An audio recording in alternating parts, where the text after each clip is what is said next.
Good morning. We're so happy to have you all here today for our Technology Takes the Wheel speaker seminar series. This is the second in our speaker seminar series, and today's topic is human and mobility impacts of autonomous vehicles. And again, we are very, very tickled that you're here and brave the weather and got here to join us about autonomous vehicles. We have more than 120 people registered, so other people must be shivering their way in here, and so they'll be joining us as we start the event. My name is Debbie Franklin, and I work at Wichita State University and lead the Strategic Initiatives group on campus. I wanted to thank a number of people before we begin. Of course, we want to thank our host, NCAT, and WSU Tech and their group who help us. And Wade over here is our technical expert who supports us. And of course, these sorts of events don't go off well without a superior technical expert.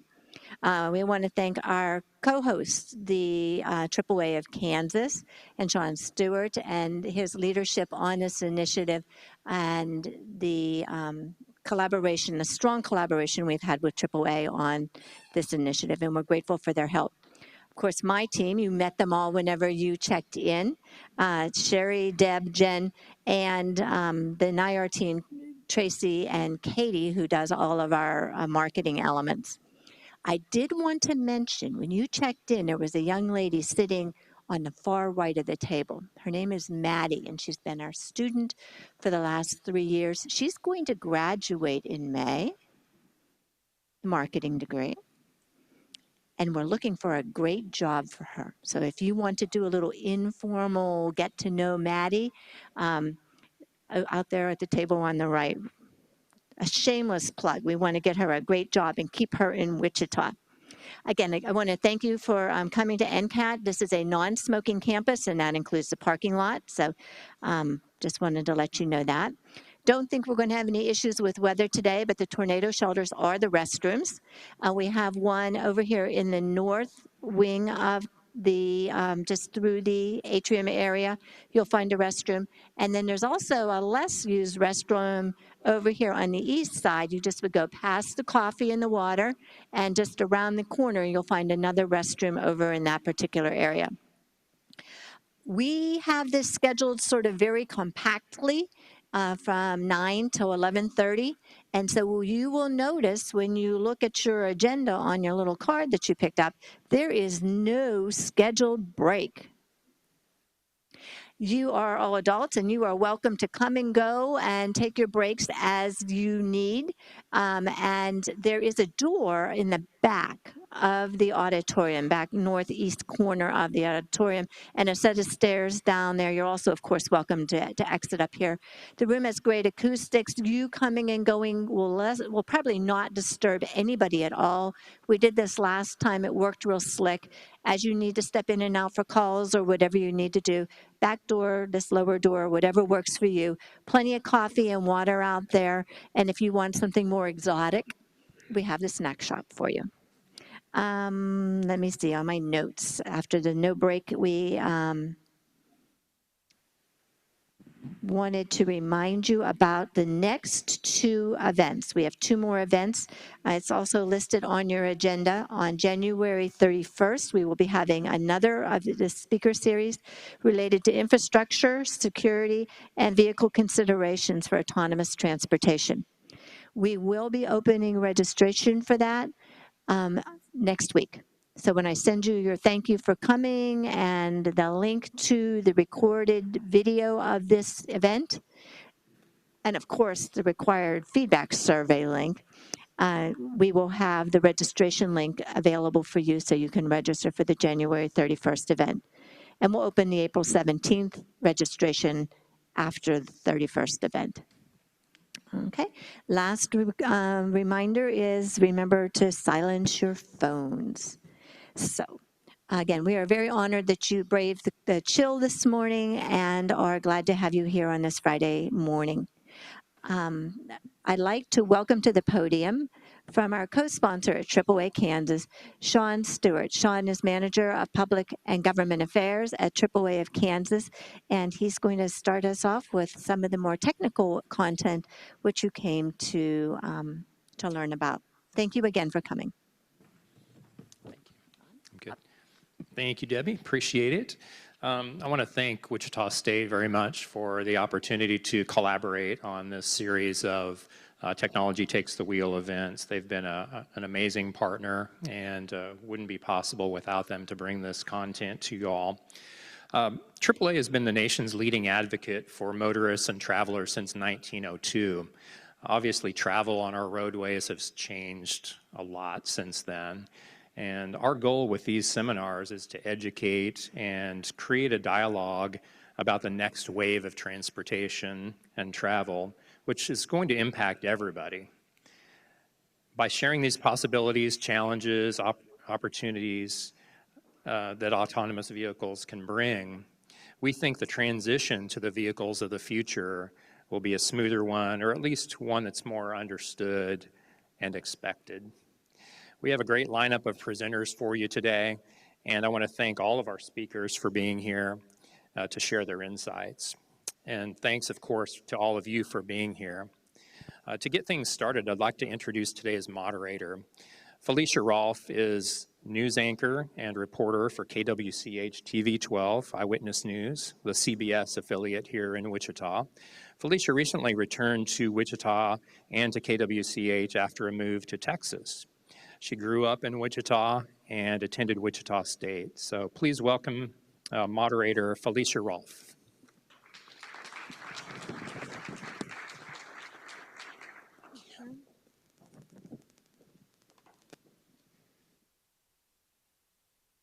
All right, we have this fancy technology this time.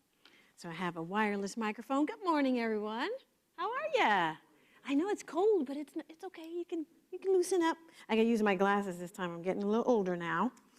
Welcome, welcome, welcome. This is the second time I've moderated this seminar. The first one was so exciting. I was taking notes. I was so into it. So I'm excited to be back again for the second one on the human and mobility impacts of autonomous vehicles. We're going to get started with our first speaker so we can keep you on time this morning. Our first speaker is David Yang. Since October 2016, Dr. Yang has served as Executive Director of AAA Foundation for Traffic Safety, overseeing the day-to-day operations of this nonprofit research and education organization. Now, previously, he was with the U.S. Department of Transportation and the Federal Highway Administration. He has co-authored many peer-reviewed journal articles, conference papers, and government reports on subjects related to traffic safety. Also, Dr. Yang is on the advisory boards of several university transportation centers funded by the U.S. DOT.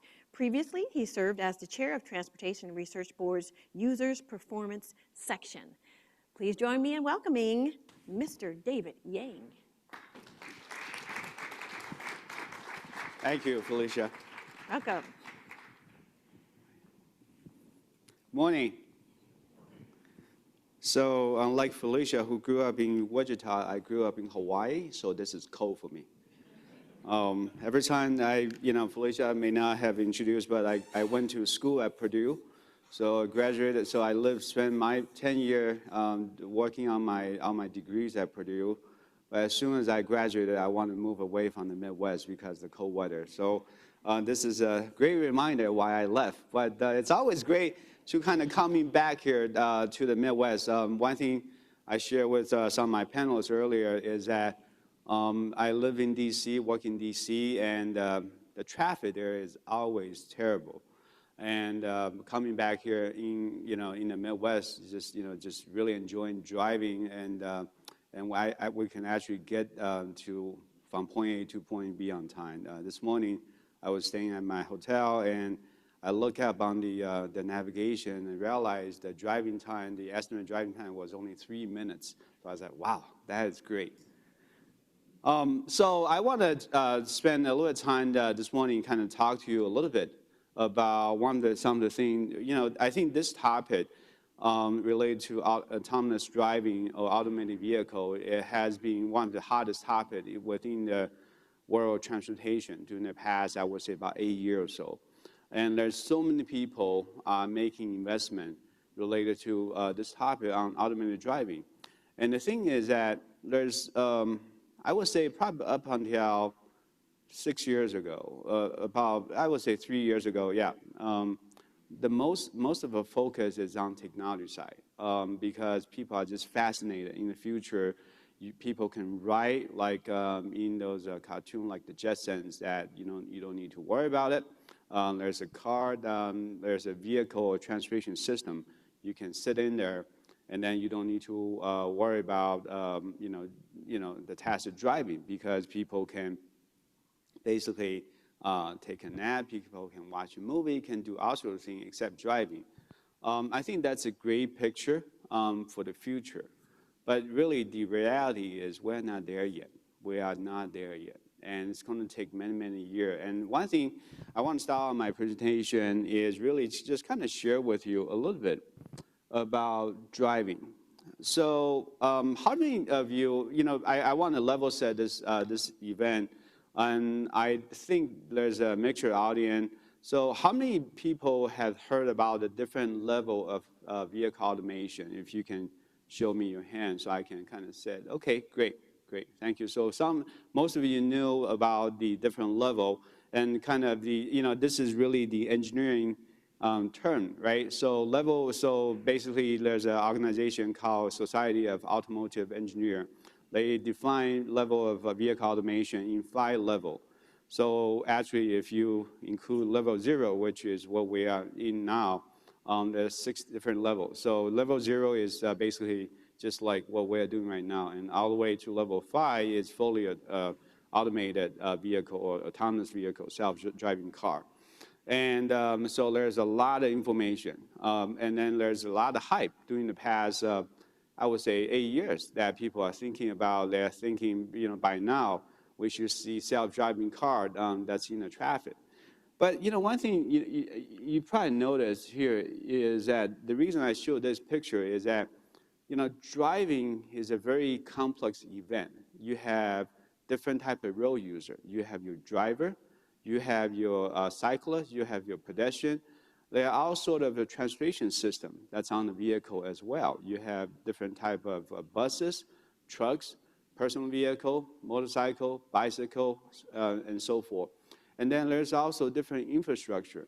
So the whole idea is that if I can, using artificial intelligence and program the car and then be able to accomplish all these tasks, I think that is something that it's a great vision. But there's so many nuances we still need to be working on, and we are, there's still so many questions.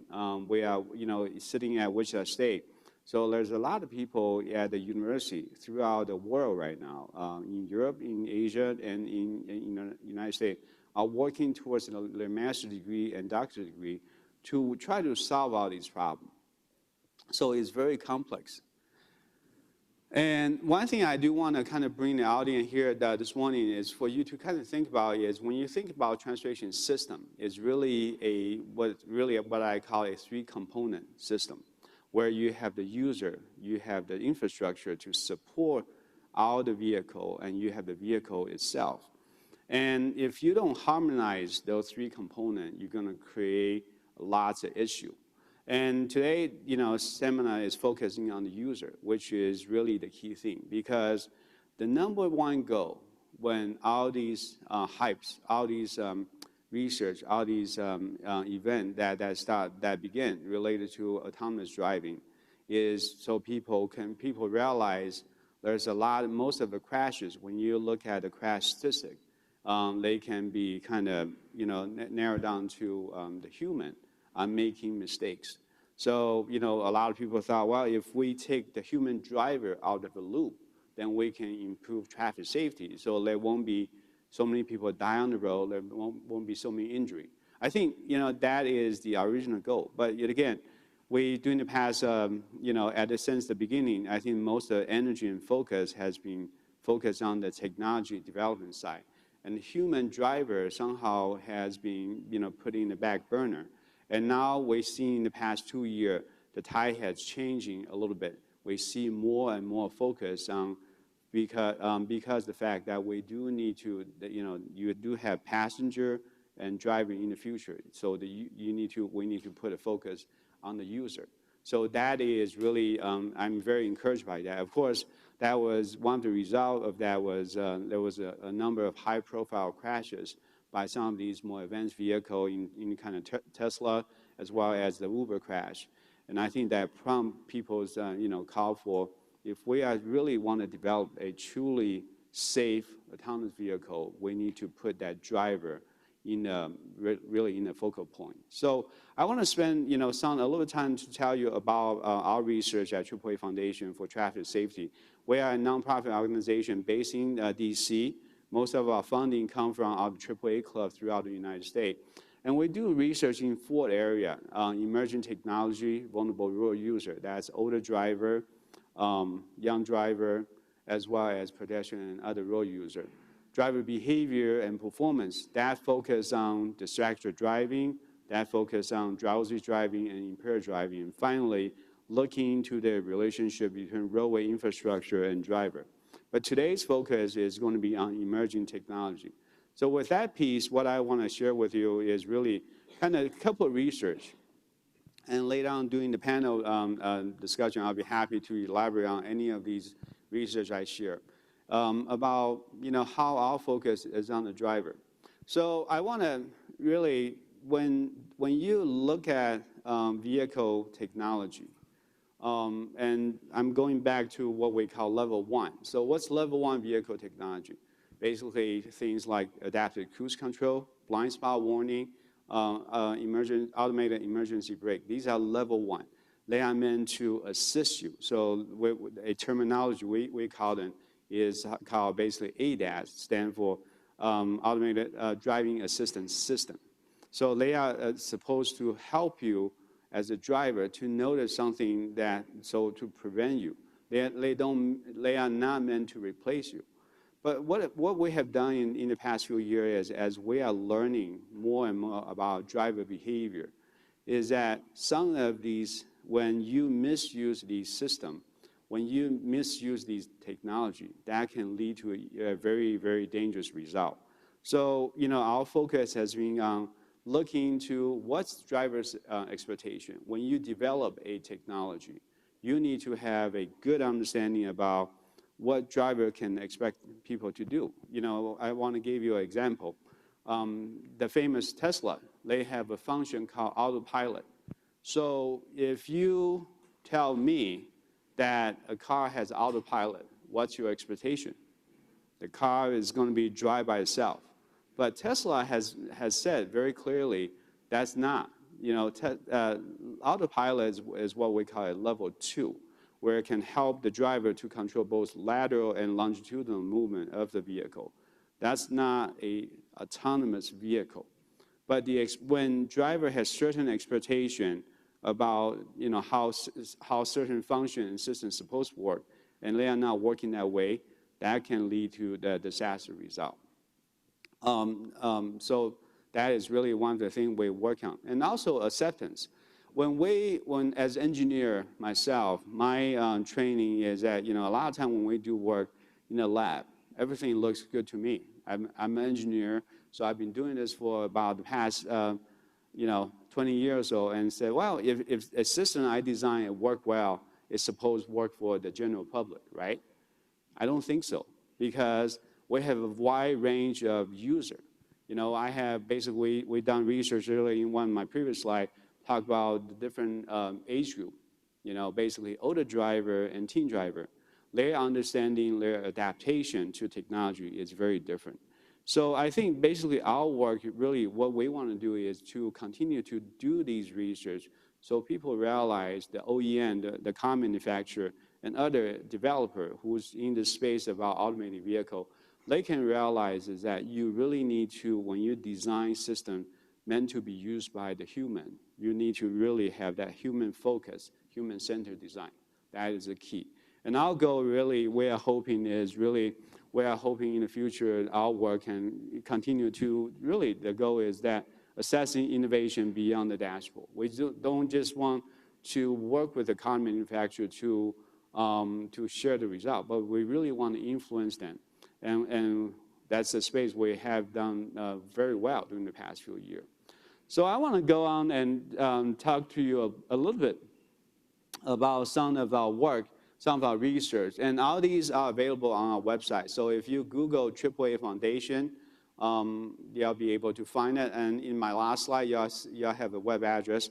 And one thing I do encourage you to do is that once you go onto our website, if you sign up on our website, put on your email address every time when we have a new report out, whether it's a long technical report or research brief, you'll get an automated email to notify you about that report. So do feel free, and they are all available for you to work on. So 2 years ago, we gave a contract to the University of Iowa to do a survey.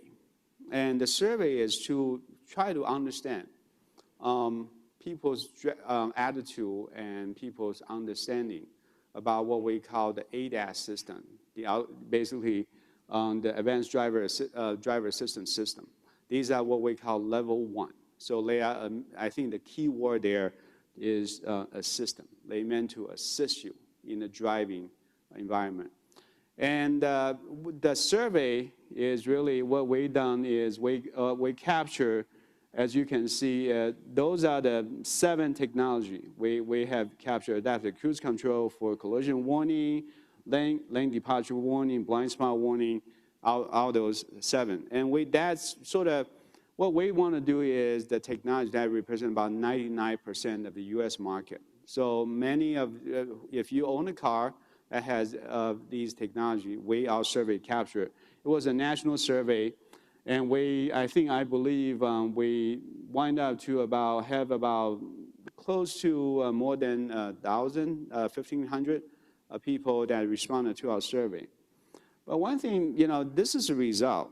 And keep in mind, our survey, I want to also point out is that when we did the survey, we did not just ask anyone. These are owner of a vehicle that has ADAS for at least a year to 2.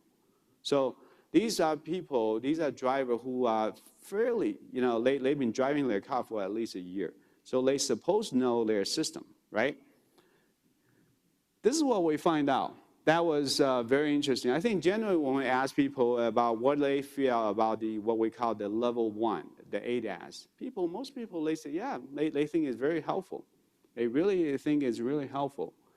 And they would, basically provide that recommendation. Ask them how they learn it. They say, well, owner's manual, a lot of times trial and error from the dealers, a very small percentage.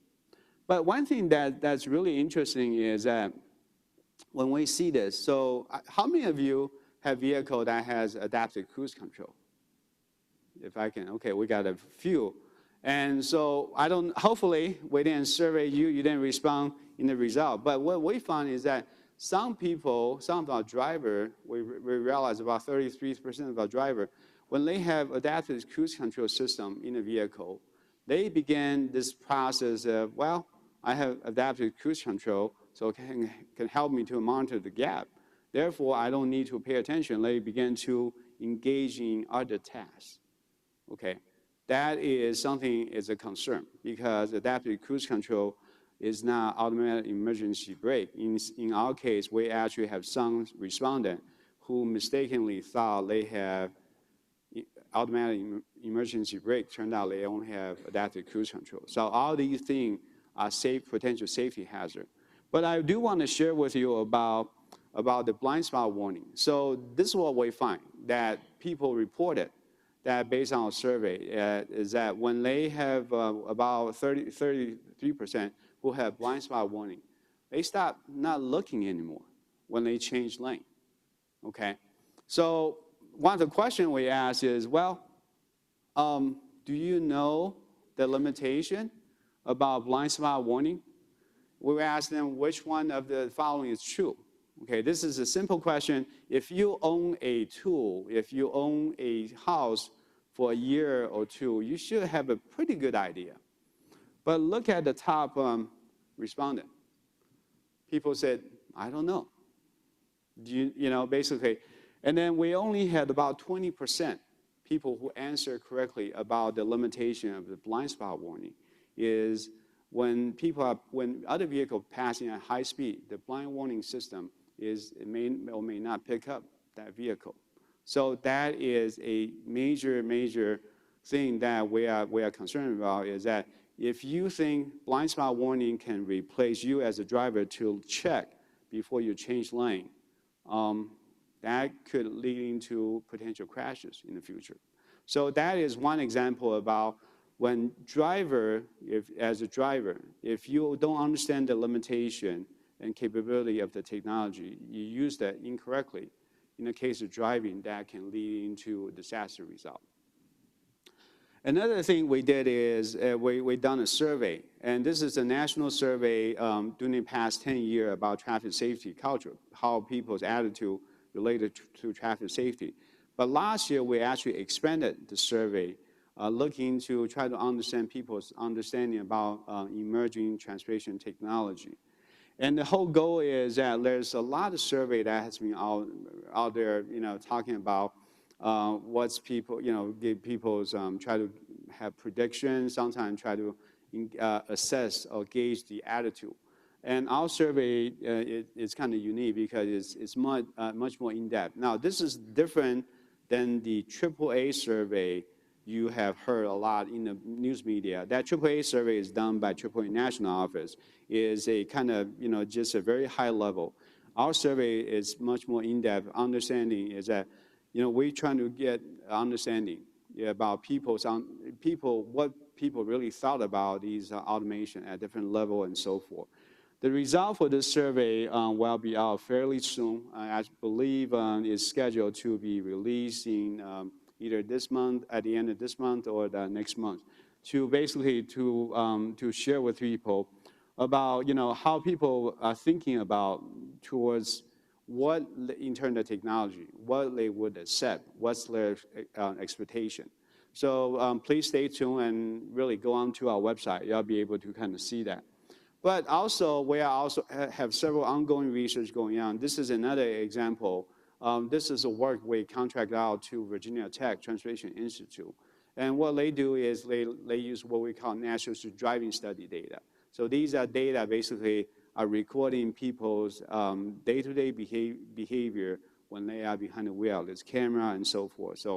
And what we want to find out is that when people begin to drive a vehicle like Tesla, or like the Super Cruise system, while they not only begin to engage in secondary tasks like reading, eating, looking around, and so forth, but are there any other issue that can cause safety? For example, if you are driving a car that can help you to monitor the system some of the time, then as a driver, you may not be paying attention 100% of the time on the road.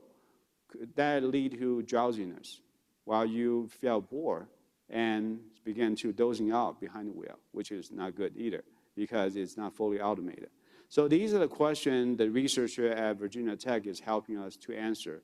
And this report should be out, I believe, in the fall of this year. So stay tuned, and we should have some interesting finding. But I think basically, based on my staff, what they told me is that, as a great thing about researcher is that at the end of the study, they always tell you we need to do more research, right? So we're going to do more research on this because it's a fascinating problem. This work was being done by basically a group of researchers ranging from University of Iowa, University of Massachusetts, three other schools, about people's mental model. So mental model, within the human factor, I'm looking at this audience, they are nodding their head because they know exactly what mental model is. The first time we try to explain it to our colleague in AAA who's in kind of public affairs side, they kind of look at us like we are crazy. So really, simplicity, mental model is really what's your expectation about how certain thing will work, right? So, for example, this morning, I was that chair I was sitting earlier. I've been to a lot of classrooms in the past. So when I see a chair like that, my mental model is I'm going to pull that chair, and then the chair is going to come back, and then so I can put my back there. That was my mental model. And then I did it once, the chair bounced back. I was looking at, okay, that's different than my mental model. And I did it again, and then I began to look, I said, oh, okay, it's a chair that actually bounced back because the way it was assembled. So that was really kind of a simple explanation, example about mental model. So kind of relate back to the driver. If I walk into a vehicle, and the vehicle, I heard on the news, I saw all these hypes about all these great systems that different car manufacturers putting in. So I may, as a consumer, as a general public, I may have a mental model. Well, I'm going to buy one of these high-end vehicles, and I don't need to worry about it, right? Because my mental model is based on all the commercial I see, it's going to take care of the driving. I don't need to worry about it. You know, when you look at certain famous entrepreneur, they will tell you that, all these great things that the vehicle can do. But if you walk in there, if you get in your car with a mental model, the car can drive by itself, and the car is only meant to assist you. During those critical moments, that is where the disaster is going to occur. If you look at the report that has been out from the National Transportation Safety Board, NTSB, on the first Tesla crash in 2015, on the Uber crash, that was pretty much, one of the leading issue is that the driver has certain mental model, certain understanding, certain expectation about how the car is supposed to be performing. But the car was not designed to perform in a certain way. So that led into basically fatality on the roadway, which is the last thing we want to do. Because again, coming back to the message, vehicle automation is supposed to help you, assist you to improve traffic safety, not harming it. Okay? And then coming toward the end of my, so going back to that, so that work right now is ongoing. And so we have, what we are doing right now is that thing that looks like a space vehicle is actually a driving simulator. It's what we call a high fidelity driving simulator to simulate environment, because many of these automation scenario, they don't exist yet on roadway. So the best way to do it is to simulate them in an environment that's safe. So we are doing that work with University of Iowa. And we should be able to have these results out sometime next year. And the last thing we are working on in the space of emerging technology is really try to understand how these consumer education and training can help drivers. So one of the things that y'all be very interesting to find out is that 2 years ago, my wife and I, we bought a car from the dealership, and has blind spot warning and several other features in the vehicle. What we find out is that the dealer tried to sell us the car, and then after our car, he sold us the car. He was trying to explain the system. He was struggling through it because he didn't really understand all these systems. So one of the things we are the research community began to look into is that when you have these systems, you need to find a way to train it. And trial and error is not the best way. I had a colleague who told me a story. He told me that 2 years ago, he and his wife bought a brand new vehicle that has some of these really cool ADAS system. And when they picked up the car from the dealership, he told me, he said, David, my first drive from the dealership to my home was the most dangerous drive. Because what happened is, there's also the beeping going on. He didn't know what's going on. So at one point he needed to pull his car off the road, try to turn off every system in the vehicle. He was trying to play with it, and then the sound beep beep beep goes off. He don't know what's going on, and that is actually causing a distraction. So we are actually working on a research with a research organization called WestStat that's based in Maryland, to look into is that how can we deliver a effective training in the future for driver. If you purchase a system, if you purchase a vehicle that has some sort of advanced system, who are the one who should be doing this? And what are some of the effective way? Using video? People say, well, a lot of car manufacturers will say, well, it's in the user manual. Who reads the user manual? I want to see. Okay, right? So we got one person, which is great. But most of the time, people don't look at it. They got a new car, they want to show off to their friends and family, they would drive off. And you don't want to learn these systems on the road, okay? So those are a number of studies we are working on at the foundation. I really want to encourage you, if you have the time, go to visit our website, and then you can sign up using your email. Every time when we have the new report out, y'all get a notification. So the last thing I do want to share with you for this audience is that, we have a AAA Foundation has been organizing a forum during the past 2 years, in 2017 and 2018. Basically, it's a small group. I purposely didn't want to have a large group, so we are talking about 100 people. Basically, these are people in the industry, in the government, in the academia that's working in a space about automation with a focus on user, on the driver. We are having our third forum at University of California in San Diego. So I just want to share that our forum's report from the last 2 years is available on our website. And we are very glad that people are actually using our report, kind of looking into some of the problem that has been identified, some of the research need that has been identified. And basically using that, our AAA Foundation has been using that. Some of the research I introduced earlier was the product from the discussion from the forum. So if you want to get out the cold for a few days from Wichita, San Diego is a great place to be in November. So I think we are closing our registration in a few weeks. So I think there's still time. We still got a few space left, not a whole lot of spot, because we cap at 100 people. So if you do have the time, I want to encourage you to attend, because this is really a fascinating space about how do we deliver automated vehicle to the future user, okay? And so I'm going to pause here, and because I think I just want two takeaway questions for you to kind of think about. This is my own personal perspective.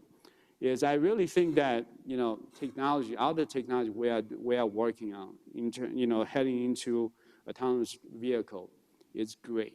I think they really have the potential to improve safety in the future, not only for the driver, but also for pedestrian, for cyclists, for all other road users. But I think that basically one of the things coming back, I'm sure some of our other panelists will be talking about, is that you need to make sure that you have good design. That is the fundamental. Good design is not only from the engineering perspective, but taking the limitation and capability of the user into consideration. Second is that because if you don't have a good design, people can misuse or abuse the system. And that's not really what we wanted.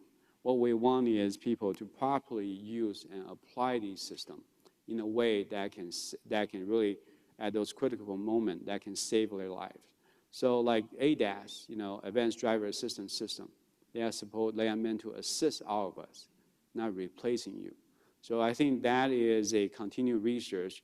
And, as a community that's looking into the relationship between technology development and user, I think that's something we've been really focused on. Where I'm very glad doing it since, the tide has turned a bit. During the past 2 years, we see more and more people begin to focus, put their attention on what will work, what will be safe for the future user. So with that, I want to, again, this is our website. Do feel free, and again, encourage you to go on to our website and then download some of these great reports, whether that's already available or coming up. Thank you so much for your time.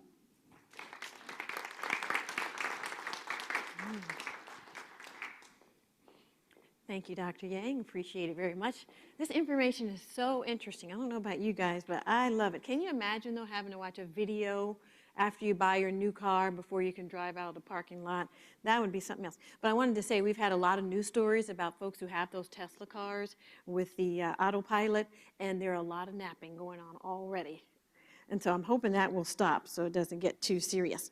Thank you, Dr. Yang. We appreciate it. Our next speaker is Carol Baldwin. You ready, Carol? All right, Carol, the Cassatt Distinguished Professor in Aging and Director of the Regional Institute of Aging at Wichita State University. Dr. Baldwin has more than 20 years of research experience in the areas of driver and pilot behavior and vehicle interface design, auditory and multimodal display design, mental workload assessment, operator state classification, and human automation interaction. Dr. Baldwin has successfully carried out numerous research projects for the National Highway Safety Administration, Federal Highway Administration, and others. Over the last 5 years, she's been extensively involved in driver vehicle issues pertaining to level 2 and 3 automation. Another recent project examines the impact of drivers understanding mental models, we just talked about that, of advanced driver assistance and behavioral response of automation limitations and failures. Please welcome Dr. Carol Baldwin.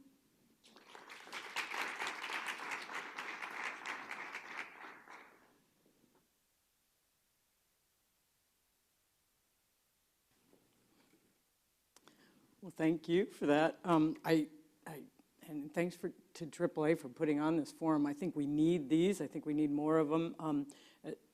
Actually, David, you said a number of the points that I was going to make, so I almost felt like, well, maybe I could just sit down. So if some of this sounds redundant, my apologies in advance, but at least we know that we're all, or many of us are dealing with the same critical issues, so these really are important issues. Okay, let's see, there we go. So a lot of this I can go over rather quickly. We know that semi-autonomous, partially autonomous vehicles, the ADAS systems Dr. Yang was talking about, are increasingly pervasive, and there's more and more test trials with the autonomous vehicles going on as well. So this is obviously an increasingly important issue. We also heard about the levels of automation, and so from zero, completely manually driven, to these driver assistance systems that we were just hearing about. I, in particular, have been focusing, like my introduction indicated, on this kind of level 2 and level 3. And I just want to point out, for those in the room that may not be aware, level 2, basically, you're not steering. So something's, the system has active lane keeping or some other term doing the same thing, so you're not steering.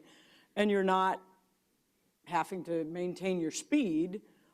So you're essentially not driving from many standard senses of the word, but you're supposed to be paying attention at all times. So you're still ultimately, it's still just an assistance system. You're supposed to be maintaining vigilant, sustained attention to monitor for hazards or potential limitations where you get into a situation that the automation can't handle. Level 3, you don't necessarily, the driver doesn't necessarily have to be monitoring the roadway at all times, but they need to still be in the loop, so to speak, so that they can take over quickly within a matter of seconds if they get a takeover request or get into a situation that the automation can't handle. So they don't have to be monitoring the roadway at all times. And these are the levels that we're dealing with, and I think these are the particularly somewhat scary levels for me right now because of the lack of understanding on the part of drivers. So I'd point out this is an old model, and it's in the process of being updated by several different people. But this is an old model basically dividing up the driving task into 3 different hierarchical levels, if you will, with the bottom level, most basic level, being vehicular control, the steering, the speed maintenance. It turns out, from an attentional standpoint, that's the easiest thing for drivers to do. We can do it almost automatically once we gain some experience. And that is what the automation currently is best at doing. The thing that humans find the easiest task to do as well. What the automation is not good at is those higher level things, like making predictions of what might happen in given situations, whether or not it's safe to pass, whether or not a car may decide to run that red light because they obviously look like they're in a hurry.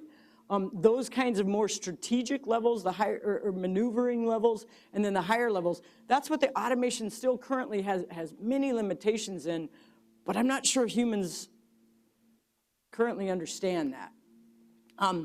So an old cartoon, if you will, but it's kind of a disturbing cartoon, is we've known from a lot of other areas, largely aviation and stuff, that when we introduce automation into a system, it doesn't just take the human out of that, you know, it doesn't just supplant human behavior, it often changes it, and very often in unexpected and unanticipated ways so that it can have unintended consequences. And as we also heard earlier, one of the first fatal crashes for the autopilot, the Tesla autopilot, which is only level 2, by the way, so the driver's supposed to be paying attention at all times,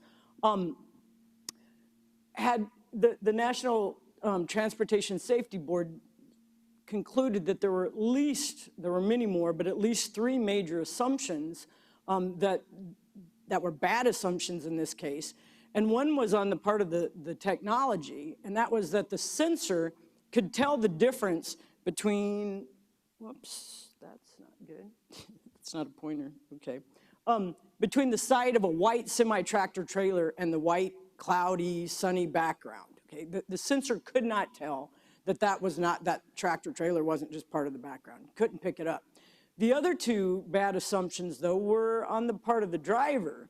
One was that the driver understood the limitations of the automation. Now, there's warnings in that owner's manual that nobody reads, and there's warnings and detailed descriptions of the fact that it won't be able to handle situations like that, but it's quite likely that the driver did not understand that. And then the other one, and the one that's more the focus of most of the rest of my talk, is that the driver was paying attention. The driver clearly was not paying attention, but I don't want to put the blame on the driver, because I think this is something we can predict as a field. We've known for a long time that humans aren't good at paying attention when they're not actively engaged in performing the task. Okay, so when drivers are expected to stay in the loop, particularly in this level 1, level 2 automation, but A, do they even understand that? And B, even if they understand that, can they actually do it? Because that would require vigilance, and we know that that's something that humans aren't good at. One of my favorite simple quotes by a well-known human factors researcher, Peter Hancock, kind of sums this up. If humans are rarely required to respond, they will rarely respond when required. So typically, and this seems a little academic, but in case you're not aware of these are kind of typical vigilance results that we see, that over a short period of time, 10 minutes or so, when people are asked to monitor a task, but they're not actively doing a lot of things. There's a lot going on, perhaps, but they're not actively having to do a lot of motor actions.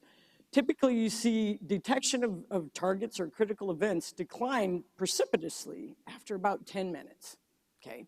At the same time, for those events that they do detect, they're going to get slower and slower to detect them. It takes them longer to detect them. And that's classic typical vigilance results. Over 70 years of studies show those kinds of things. So again, it can lead to unintended consequences.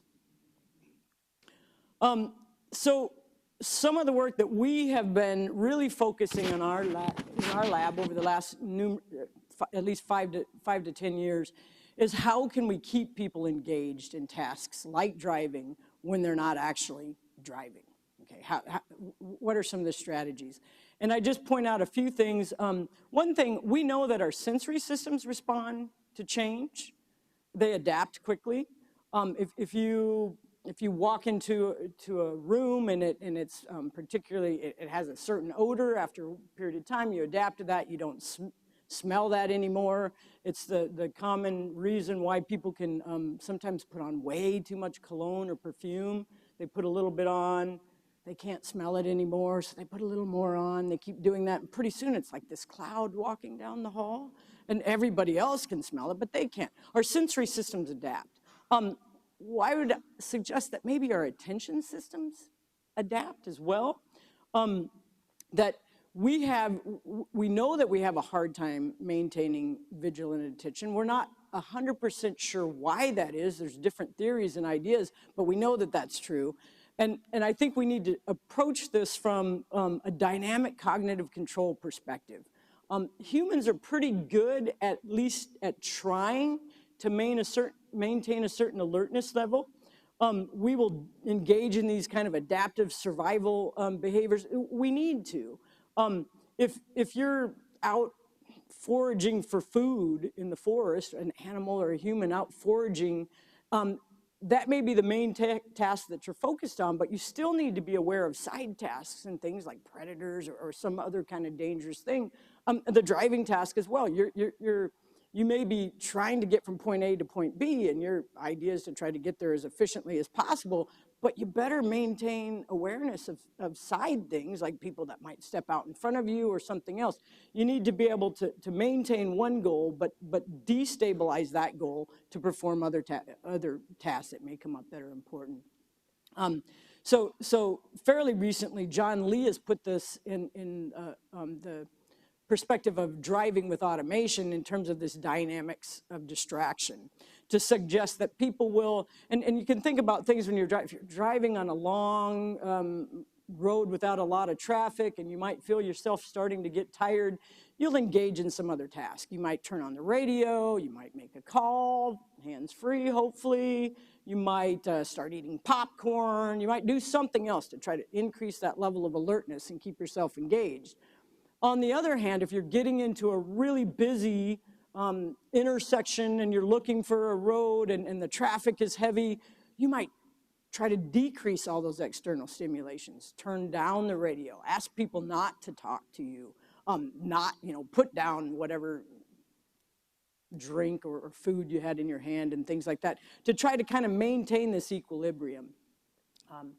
So there's many different ways that we can lose this ability to sustain our attention or loss of cognitive control. And I just point out from the one, there's the fatigue and sleep. If the monotony of a lot of us are going around sleep deprived anyway, and then we get time on task fatigue if we're doing the same thing for a long period of time. So we can literally fall asleep, and there's accidents that happen, crashes that happen because of that. But we can also have these more micro sleeps. I mean, it's kind of disturbing. I don't want to ask for a show of hands, but you can just think to yourself, have you ever been driving and caught yourself going like that? You were experiencing a micro sleep. So there's those issues, but then there's this whole other host of issues, attentional lapses. Some of them are conscious. Many of them are conscious. So we can divide those up into other categories, endogenous and exogenous. So the exogenous lapses are when you consciously perhaps choose to pay attention to something else, to take that phone call or at least look and see who's calling, to watch the video like the Tesla driver in the first fatal crash, choose to engage in another task. But there's other things that pop out and catch our attention and just grab our attention whether we wanted them to or not. Advertisers make use of this. The people, and now they've even got that automated, that stand along the side of the road twirling something saying there's a sale at such and such going out of business, You can't help but look at that. You notice that kind of a thing. So there's those kind. But then there's also these more endogenous or internal kinds of lapses. Some of those, again, are intentional. You may decide, well, yeah, I need to prepare for that talk I'm about to give or that meeting I'm about to go to, and so you're in your head thinking about something else. And they may be intentional, but they may be unintentional as well. They may be just, you didn't mean to be mind wandering per se or thinking about something else, but you find yourself not focusing on the task. And it turns out that we do that a lot with manual driving. I'm gonna guess we're gonna engage in these instances even more as we're not actively engaged in the driving task. So what do we do about it? I think we need to do a lot about it. these are just, this isn't an exhaustive list, but these are some of the areas that our lab has been focusing on. David, you talked about the mental model. We've been looking at those issues as well. People can't pay attention to something if they don't even realize that it exists or that it needs to be paid attention to.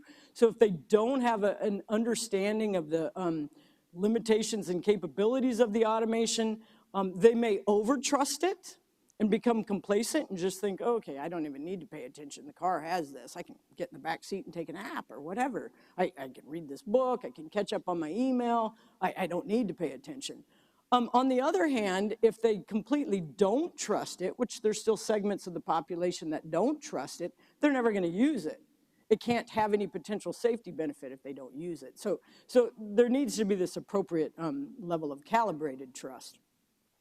So we've been working on some issues of looking at mental models of drivers, and thanks for not having to explain that, because you did a nice job of explaining what that is. But looking at not only what do drivers currently understand, but where are they getting that information? And it's going to be important to know where they're getting that information if we have any hope of trying to provide them more accurate information in the future. We need to know where they're getting the information, what sources of information they think is reliable, and what sources of information they'll actually use. So I'll talk just a little bit about that. We've got a paper coming out real soon on that issue as well.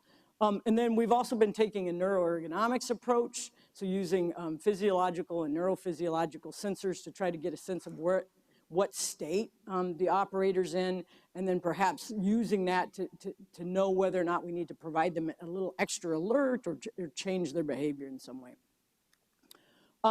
So just a quick little overview. Our approach for trying to get a general sense of what drivers understand and importantly where they're getting this information. We took a number of approaches, but one of them was to try to look at this notion of we presumed that different groups of people or people with different demographic characteristics might be getting their information from different sources. And we probably don't all read the same newspaper. Some of us don't read newspapers at all. We're getting our information from different sources. We guessed or hypothesized that one variable in that might be your tech savviness, how likely you are to adopt new technologies. So we developed these personas, and it ranges from very highly technologically sophisticated, using all the latest gadgets, always getting the latest gadgets, 3D printing their own devices and those kinds of things, to all the way down the spectrum to the fairly low tech savvy person who we chose to call Ralph, and no offense to anybody, but I know these people. My mom is one. She has a cell phone. She keeps it off. It's maybe in her purse, maybe it's in a drawer somewhere, and if she wants to use it, by golly, she'll turn it on and make a call. But I mean, she's certainly not checking her email and things with it and those kinds of things, and everywhere in between. And it turns out, not surprisingly, that people that vary along this dimension have different levels of understanding and familiarity with ADAS technologies. Also interesting, though, again, we were interested, okay, well, so where do different demographics of people and stuff get their information? I found it interesting that most people think the reliability is in green. So most people think the most reliable sources of information would be hands-on experience and owner's manuals. That's not necessarily where they're getting their information. Even though they think that might be the most reliable, that's not where they're getting it. They're getting it from internet searches, whatever they may find on the internet, okay? So there's lots more of those kind of results. We also got some other general demographic trends.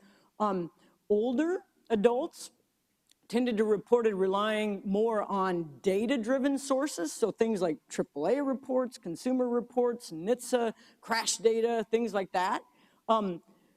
Females said that they had a slight preference for non-data related sources, things like friends and family members talking TV ads and things like that. So there were some age differences and some gender differences and things like that. Bottom line, though, People don't understand these systems yet. So the average consumer does not understand these systems. Just to give one example of ineffective mental models, in a survey of over 500 people, over half of them thought that their active lane keeping system would literally steer them out of their lane to avoid a pothole. They don't do that. So you guys know not to make that mistake, right? It's not going to steer you around. It won't even steer you out of the way if there's a car badly parked in the lane that's intruding on your lane. It'll run you right into that. It's not going to steer you around that. But people don't understand that. So it's important to understand this information, though. I'm glad there's other people working on these issues as well, because it's not just whether they understand the technology now, but these systems are going to change. How many times have you gotten an update on your phone or your computer system or something, and now it works slightly differently than it used to? That's going to be happening in our vehicles. We may drive our vehicle home, park it in the garage, if we're lucky enough to have a garage, and then wake up the next morning and it's gotten an update while we were sleeping, and now it works slightly differently than it used to. How are we going to provide that just-in-time training, just-in-time knowledge for people so that they understand these systems on an evolving basis? So it's going to continue to be an important issue. I'm going to move on, though, and talk about just a few highlights from some of the work we've been doing in the more attention engagement and mind-wandering area. So we're pretty convinced that we're going to probably need to take this, what some of